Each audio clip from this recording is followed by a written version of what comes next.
Okay, so Brazil is right in the middle of what you could call an AI gold rush. The country is transforming into a global tech hub at an incredible pace. But, behind all those big headlines about explosive growth, there's another story, a hidden one, about the true cost of this digital revolution. And this number, this really says it all. $6.46 billion. That's what they're projecting for Brazil's hyperscale data center market by 2030.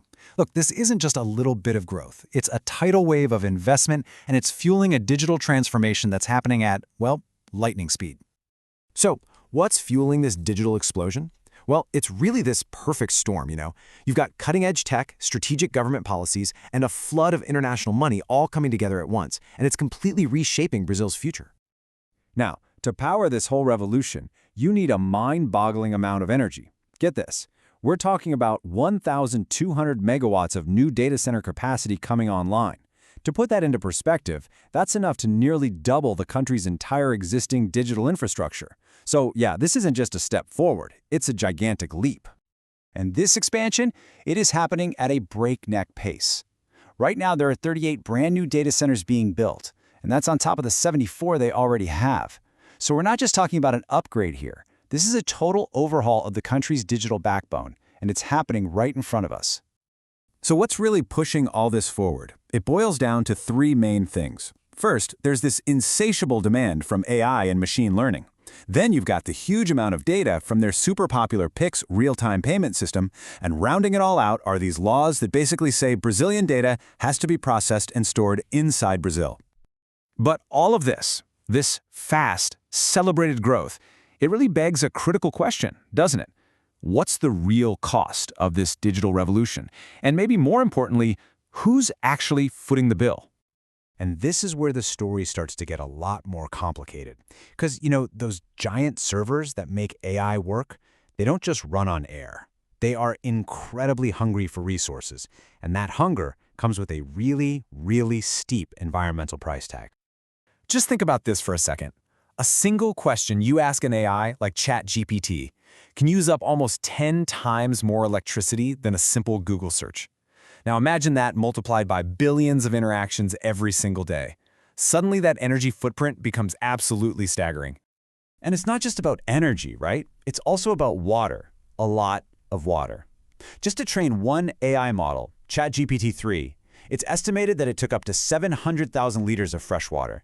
And most of that was just to stop the servers from, overheating. And then you have the e-waste problem. It's just this growing mountain of old tech. This constant need to upgrade hardware means old servers, cables, all that stuff, it just gets thrown out. And the reality here is pretty grim. A staggering 97% of all e-waste in Latin America is not being handled sustainably. That's huge. But look, the costs aren't just environmental. This whole boom is starting to raise some really deep questions about social justice. Like, who's really benefiting from this technological jump? And who's getting left behind to deal with the consequences? Okay, let's take a look at a specific case, the town of Eldorado do Sul in southern Brazil. Just 5 months after this community was absolutely devastated by catastrophic floods, the government fast-tracked a huge AI city data center project. The promise? Economic recovery. But what's the real story on the ground? Well, the local Mbaya Guarani indigenous community, who were forced from their homes by those exact same floods, they were never even asked, not consulted at all. And today, they're living in these makeshift camps on the side of a road, all while this high-tech mega project is being built on what was their ancestral land. This is a really powerful example of what some researchers are starting to call digital coloniality. The idea is that without real oversight, this kind of growth risks creating these deep injustices, where global tech giants get all the benefits, and the local communities, they're left holding the bag with all the environmental and social costs. So, all of this raises a huge question. What is Brazil actually doing to manage this explosive growth? Because right now there's a race on to create the rules that are going to shape its digital future, hopefully before it's too late. So, one of the big ideas on the table is this thing called the ReData Plan. It's kind of that classic carrot and stick approach, right? They offer big tax breaks to the tech companies, but, and this is the key part, in return, those companies have to promise to use renewable energy, set aside capacity for local businesses, and kick in funding for Brazilian R&D. But as you can probably guess, actually agreeing on these rules is proving to be a real challenge. Lawmakers are basically split between two totally different ways to regulate the industry. Okay, so the first path is this really broad, general AI bill. It says all the right things about principles, but it's super vague on environmental protection.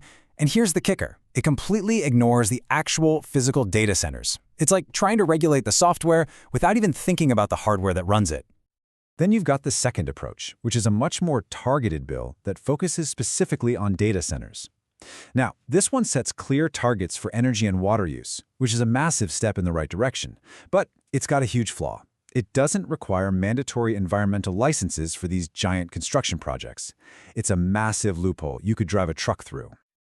And so, Brazil finds itself at a major crossroads. Is it going to harness this digital explosion and become a real AI powerhouse that builds a sustainable, fair future for everyone? Or is this unchecked race for growth going to turn this whole opportunity into a cautionary tale of environmental damage and social injustice? Honestly, the rules they're writing as we speak, they're going to decide the answer.